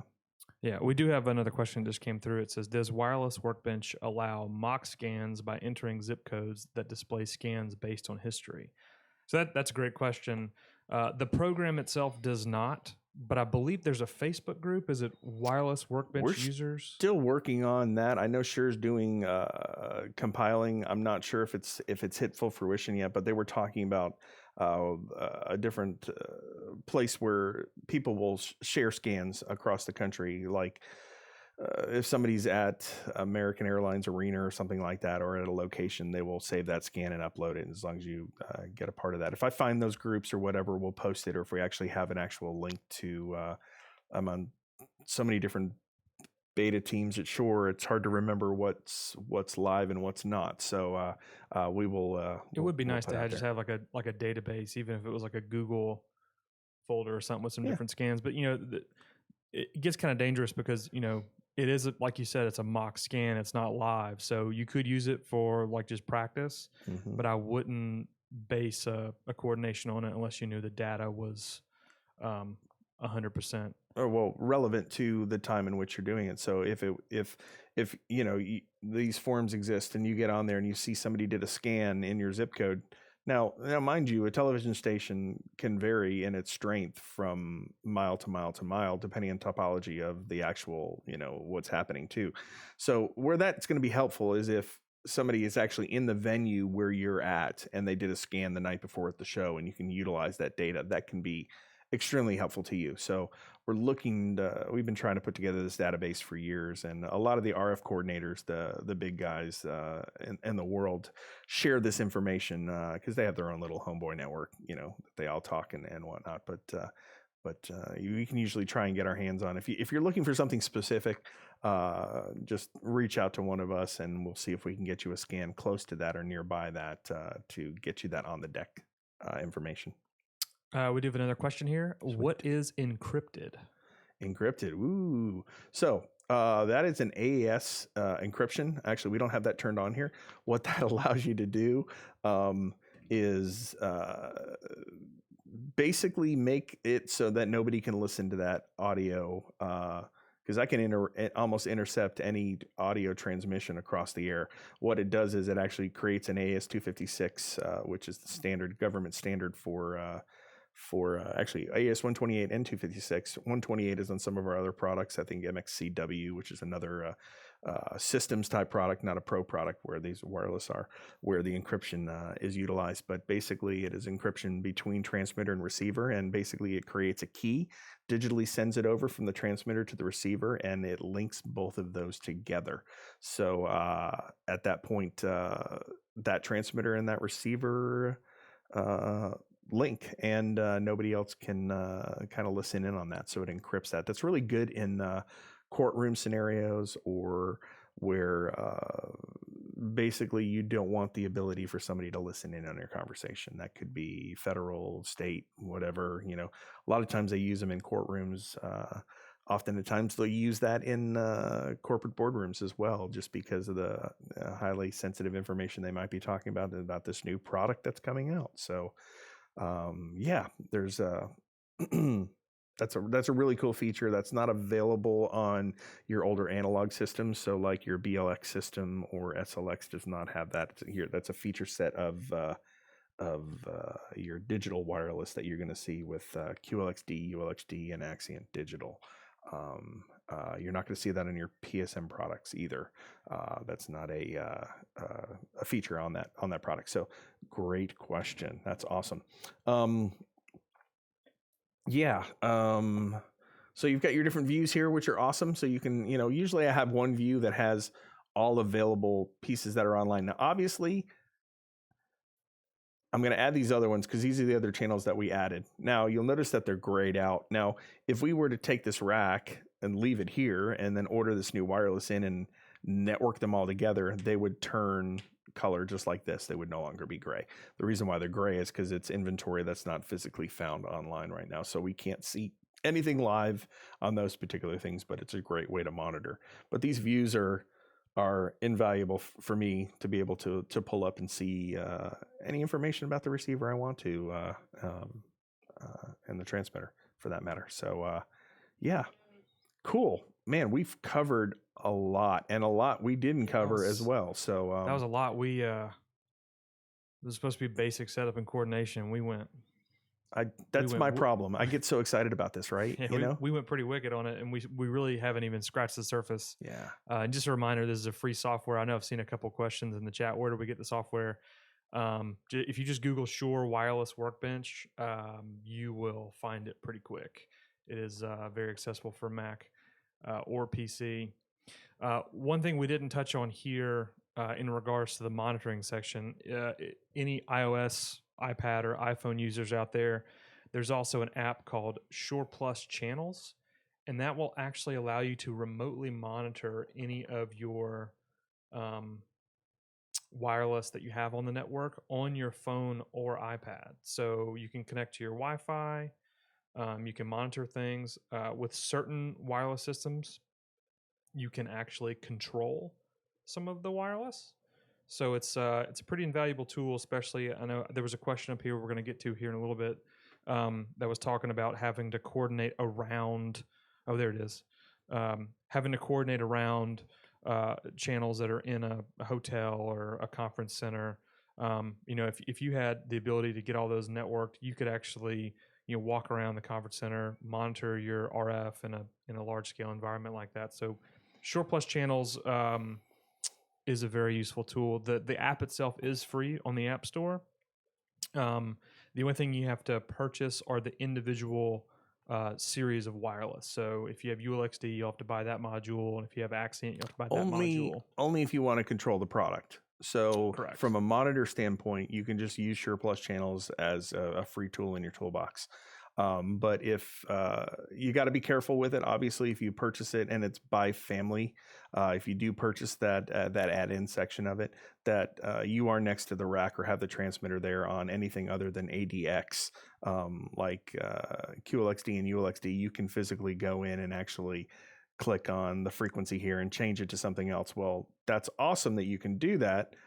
But it's also a danger factor, danger, because you've got to grab that transmitter and make sure you have another transmitter handy that's tuned to that new frequency, ready to go to turn on the minute you want to deploy that. So it's a great tool even at a no charge side of things, and not completely taking away the ability to buy the in device stuff. And by all means, please do if that's a feature set you actually want to have. But yeah, it's an invaluable tool. That's on an iPad right there. This is what it kind of looks like in another mode. So just kind of showing different.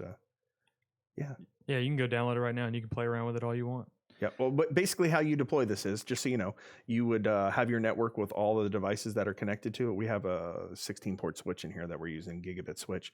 You just put a wireless access point on that switch, and then you would connect wirelessly to that wireless access point, and then all your devices will show up in Shure Plus channels. Yeah. Another question about encryption. Are there any downfalls to AES encryption? I assume he's probably referring to like added delay. No. Yeah, not at all. There's no additional latency or anything like that with AES encryption. So it's just an extra feature that's in there that we actually have built in. So it's the latency that is involved with digital, because you do get a little bit of latency with digital. It's fixed. So no matter what you put on that product, AES-256 or not, it's not going to affect that inherent latency that it has. Great. Another question here. Are there any drawbacks to using high density mode? That's a great question. So we didn't even touch in high density mode. So Yeah. that's a really cool, and I would love to spend a whole nother time on high density mode. So basically, let me break high density mode down for those of you that don't know what it is. Basically, two of our product families, ULXD and Axient Digital, have what's called a high density mode. So basically what that does is, that what we're trying to do is get the whole game here is what we're trying to accomplish is to try to get as many wireless channels in as tight a spot as we can, right? So traditional wireless microphones, TV channels operate at 6 megahertz. So in that area, we basically can, Kevin's taking over my machine here. This is freaking me out. This is awesome. Excuse me. I just distorted there. Little hay fever. At any rate, basically in a traditional wireless microphone with ULXD, I'm going to flub on the numbers here. I do know the high density number, but I don't know how many channels we can get on air with a specific system. So basically, we might be able to get 8 or 9 or 10 channels in just standard density mode for a wireless like ULXD or Axient Digital. High density mode gives us the ability to put 47 wireless mic channels in. See the little red line there? That's one mic. That's one TV station, right? Duthu's doing something else right now on my computer, so I can't access it. But at any rate, basically it allows us to get 47 wireless mic channels in that tight spot. That's what high density mode is. So I don't know. I guess the only other thing that you would run into that could be a detriment with using high density mode is if you have an elevated noise floor, because what it does when you put into noise floor being that green line right here. This is your noise floor. If this is elevated and starts to creep up into this area, you potentially could run into problems, because when you go into high density mode on all of these devices, on Axient Digital it goes to 2 milliwatt transmit power. So there's different transmit powers you can do that people will utilize to broadcast. And on ULXD you go to 1 milliwatt. So what does this mean? What's 1 milliwatt? What's 2 milliwatt? So traditionally 1 milliwatt, you're looking at 100 feet line of sight from transmitter to antenna. So that being said, that potentially could be a downfall to using high density mode. So high density could bite you if your noise floor is up there and you can't get those transmitters that are at a lower power across that threshold. So you obviously can go in here, this line right here, you can drag up. I try to live at the default, which I believe is a negative 84 dBm, but you can raise this up a little bit to potentially exit some of these areas that this would be kind of a tough one right there. So, yeah, that would be the only downfall that I could think of off the top of my head. Duthu, can you think of anything? It does add a little bit of latency when you go high density mode, and it does cut down your transmission power. I didn't think, yeah, well, we covered transmission power. I didn't cover latency. Yeah. So I did just put the ULXD in high density mode. I was going to do the Axiom, but then you have to reboot the device. But I don't know if you want to do a new scan with ULXD in high density mode, and you can see how many new channels. You might have to close them out of here and then bring them back in your inventory. Well, I may have to, because these devices in here were not, well, that should automatically pull it. So let's go ahead. Yeah, it says high density because you changed it, right? Yeah. Let's just go ahead and, I don't think I can delete these all from here. There's a quicker way to do this, but this is just my old school method. You gotta understand, I've been using Wireless Workbench for quite a while here, especially with on this side and we're on 6, and I actually was a hardcore user on version 5 before this, which was a little different. So actually, I say a little different, a lot different. So let's go ahead and select all these frequencies. Let's go all frequencies from inventory. Let's go ahead and calculate. Remember, we were getting 36 before. Now look at our channel counts. Our channel counts are jumping up there. So high density mode on the ULXD is actually getting us some more frequencies, because the max channel count we had before was 34 to 36, and we're up to 45 already. So that's pretty awesome. If I scroll down here to the ULXD side of things, you will see there's our primary, and it's going to give us some more backups. Oh, interesting. It could be because of the PSM in there and the placement of those frequencies as why we're not getting additional backup frequencies. But at any rate, just as a practice, why don't you delete the PSM system from the coordination tab? Let me stop this. Stand by. And watch how many more channels we get on the air. This is always a cool tool, because a lot of times I'll have people say, well, I've got one SLX, and I've got a bunch of digital. Well, if you bring in that SLX, you can get 35 digital channels. You remove the SLX, you can get like 65, 70 digital channels. So the spectral efficiency goes way up when you remove that analog wireless. So I'm actually going to remove all analog out of here, and we're all digital now. So let's go ahead and calculate now. So I pulled the BLX out of there, and I've actually pulled out the PSM 900s as well. And holy moly, yeah. I mean, we're at 94 right now, 95. That's amazing. So now when we look at our backup frequencies, look at QLXD has a plethora. Ooh, ULXD. Hello. Yeah, there's a lot more in there that we can actually utilize now. So these are more systems I can add. So now conservatively, Wireless Workbench is saying, man, I could put 95 channels of wireless in this environment right here. That's powerful. Powerful in itself. So when you start to add that analog wireless back in there, that's when you're going to start to run into the less channel count. So until we can move everything over to fully digital, you're always going to run into what am I going to do? How am I going to do it? So you got to use that multiple side of things. So cool. We got one more question before we open up the floor for general questions. So, this guy Will says, I need to coordinate around in-house systems. Awesome. I was given a PDF of 150 frequencies in use in a hotel convention area. What is the best method of adding those as an exclusion?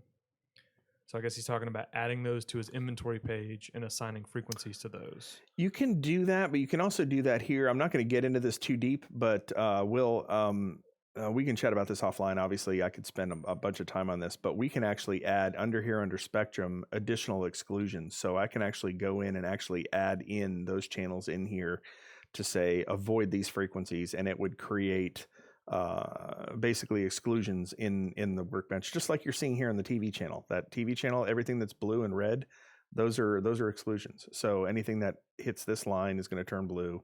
Anything that I have in here is this. So I can actually say this is used. Exclusion groups are actually used quite a bit with the NFL because they have a limited bandwidth they can actually use. They'll give an artist that's coming in to say perform with halftime, hey, you have 12, these two channels are your channels. You can operate in here. And what you'll do is you would do an exclusion group that excluded everything else except for those two channels. And then your coordination would then be calculated on the open frequencies that are not excluded. Yeah, and then I'm going to take control of Chris's screen real quick. I'll show you what I do typically when people give me a PDF of existing wireless systems, I'll go in here and let's just say they gave me a Sennheiser, and we did EW300 G3 band A. I want to go ahead and add that in here. And if I know the group and channel of where the wireless lives, I can go ahead and pop it in this graph and it'll tell me the frequency. So you could do this for all, 150 that are on the PDF. I know it's a little time consuming, but you could, put the brand, the system, the frequency band in here. Or you can actually go and enter the frequency in there too. You don't have to do it by group and channel. You can physically enter that particular product in there. So that's if you just double click anywhere here, you can choose any of the available frequencies that's already built into Wireless Workbench. Mm-hmm. Same thing with group and channel, how I just did there. But if you go into your frequency coordination tab, let's find the EW300. You have to add it. Oh, there it is.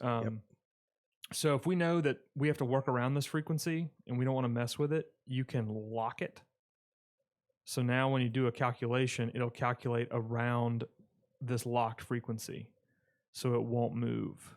Yeah, you can see just that one EW300 analog system. Yeah. Dropped us from 95 down to 39. So ate up a ton. Yeah. But there's two different ways you can do it. So exclusion groups are great if you're trying to avoid a big chunk or a small chunk. But if you really want to keep tabs on your coordination report, if you add it to your inventory, like I like to do, just because I'm a simpleton, I like to be able to look at the list and say, here's all the wireless I have in the room, here's the frequencies, and then I can just, lock it, and I know that I can work around those. So that's a great question. Awesome. Well, cool. Well, yeah, so I think that's pretty much it for what we want to get through today. I know we're going an hour and 44 minutes, but I'm going to transition this to just open the floor. Are there any questions regarding Wireless Workbench, digital wireless? Well, hang on here a few minutes. Yeah, man. We're in quarantine. We are in quarantine. Yeah, and if there's anything, obviously you can go back. This video is going to be live. We're going to post those links down below.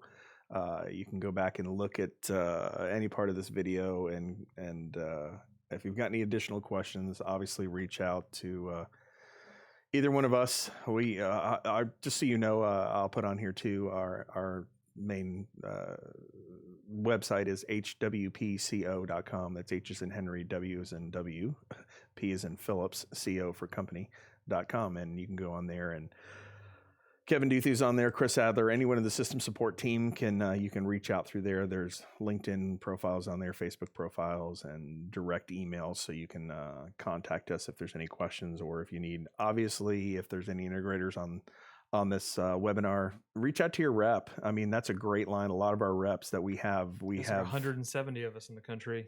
Yeah, there's quite a bit, and we've got quite a few here in the Southeast. I don't know what we're currently up to, but across the 6 states we cover, we have a plethora of 12 of us. 12. That's awesome. Yeah. So, reach out to your rep. Obviously, we know you all know who they are. So if you've got questions, reach out to them. They're pretty intelligent. They're not just sales guys. So they want to know more about you and your family and just in general, your business, and care about you. It's not always about the PO, but and getting the sales. But ask them. They're very technical. If they don't get it, usually I'm the first line of support. And then if I can't answer it, I usually have a direct contact at Shure that I can get the answer taken care of. But yeah. So we do have a couple more questions. I'm going to transition back to the screen. Sweet. Is there any way, or is there an easy way to change your device settings later if you want to change the type of receiver or frequency band, but keep other information, channel name? And then he followed it up with, say if I want to change my device from a UHFR to ULX. Now I know when you go to your inventory page, you can change pretty much any attribute of the gear you have in the rack. So say if you want to change this to G56, G57, G57 Plus, you can do that here. But if you need to change it to a different device, you would need to go add a whole new Shure device to change it. And once you get that in here, you'd say you got ULX G3.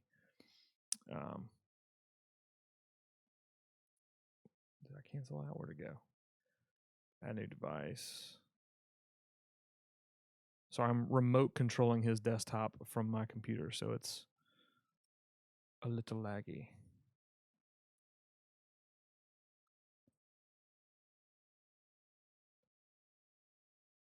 Yeah, so you can go here. You can change the name of it if you want to. If it's networked, it'll go. You can change the frequency band. You can change the group and channel.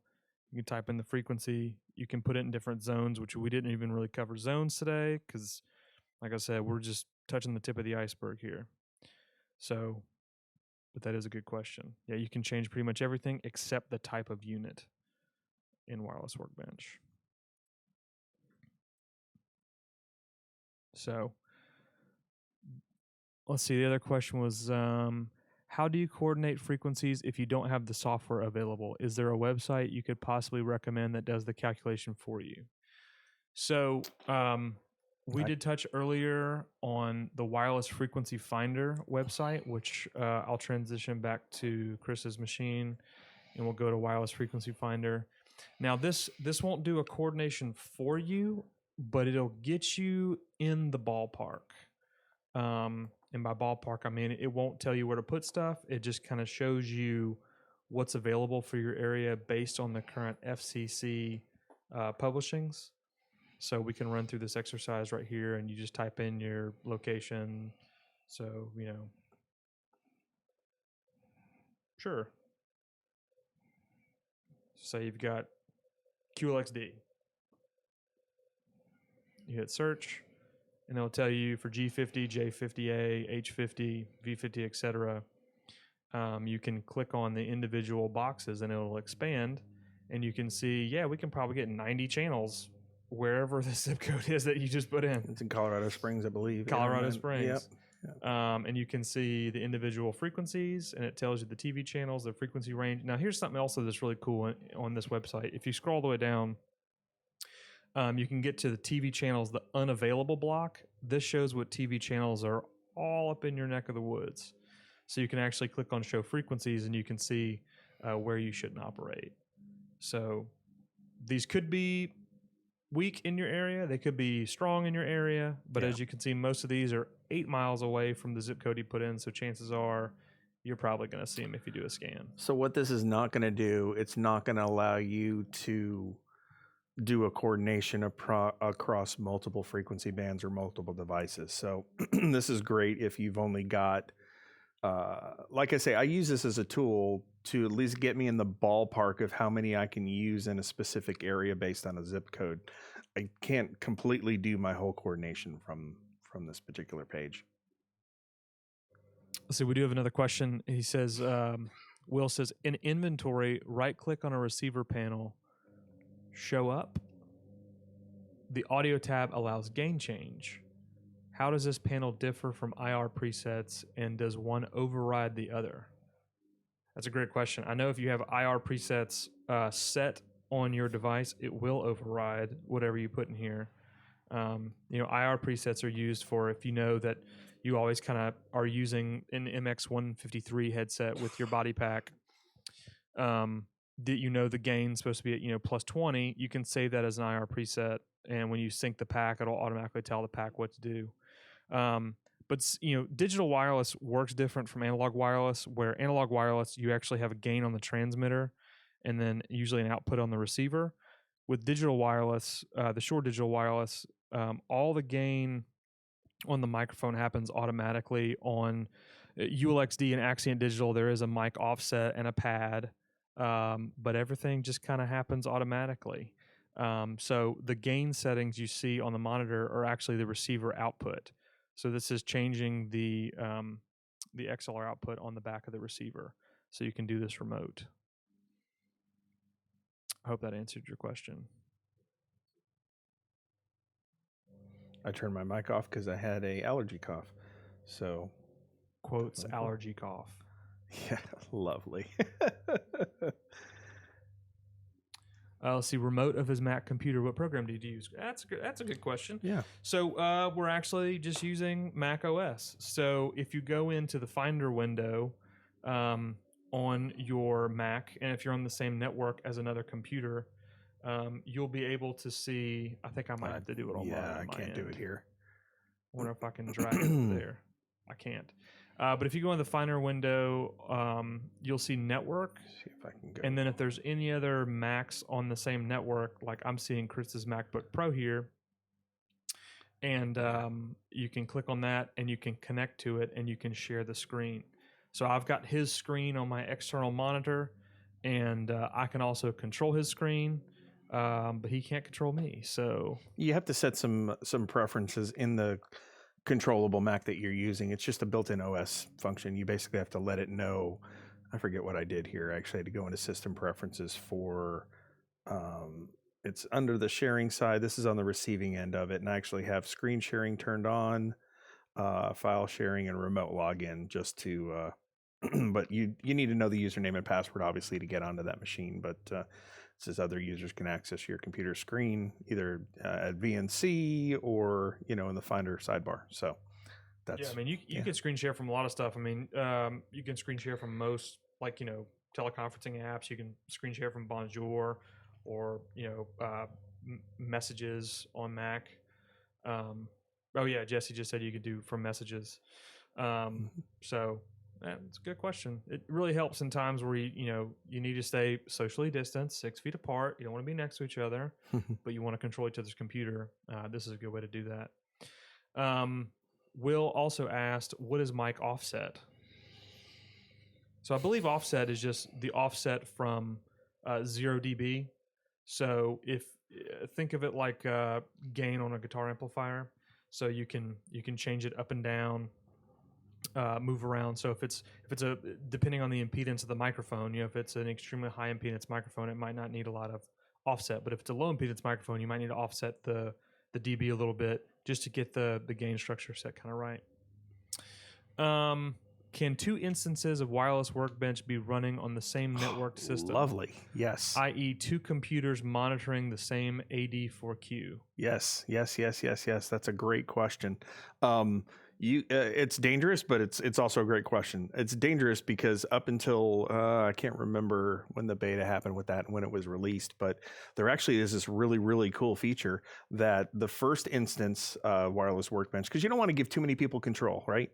Because if I've got 4 different people in Wireless Workbench and you need to basically set a hierarchy. One person's in charge, the other people are not. But you can actually go up here under tools and actually go down to this little section up here called monitor only. So when we do that, it also flags it down here and puts a little lock down in the bottom here, just monitor only. You can toggle that off if you want. But what does that allow me to do? That allows me to go in here. Now I'm in monitor only mode. I can't go in here and change anything. I can't go in and actually change. I'm double clicking on this. You can't see, but I could normally double click and change this. So you can have as many as you want in here in monitor mode, just kind of watching. Maybe it's a spectrum that goes on, or they're just monitoring this monitor page. So yeah, that's a really great question. I'm glad that actually was brought up, but that's kind of it's a best practice to put one person in full control and everybody else in monitor mode. Yeah, that is a great question. We get that quite a bit. All right, well, let's wrap this up. We've been going on here for about an hour and 56 minutes, so let's get to the giveaway. So for the 76 people that are still watching this, we are giving away a set of SE215 -CL clear IEM sound isolating in-ear monitors. So what did we say the question was going to be? Did we want to do it? Oh, this is for U.S. participants only. I'm very sorry to anyone outside the country, but U.S. only. I think the question was, what is the current phase we are in right now of the FCC transition schedule? The first person that can email me at Kevin, Kevin, at HWPco.com with the correct answer will get their set of SE215 earphones. Someone said pandemic stage. That's awesome. That is awesome. Oh, he redacted it. I wonder if YouTube cut it off because of the content filtering. Okay, so awesome. Yeah, first person to email me, Kevin, Kevin, at HWPco.com. you're the winner. So if you won, I will contact you, get your shipping information, and I will send you your set of SC215s. But thanks, everybody. Thank you. We had a blast doing this. Yeah. And we hope to do more while most of us are quarantined. So stay tuned. Make sure you like and subscribe. Like I said, we'll be doing another Shure one for ADX here pretty soon. We'll be doing some for some of the other manufacturers that we represent, such as QSC, Allen and Heath, Atlona, etc. So yeah, with that, I'll be signing off, and you guys have a great Wednesday. Take care, everybody.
It took one look and now you stare at me the same.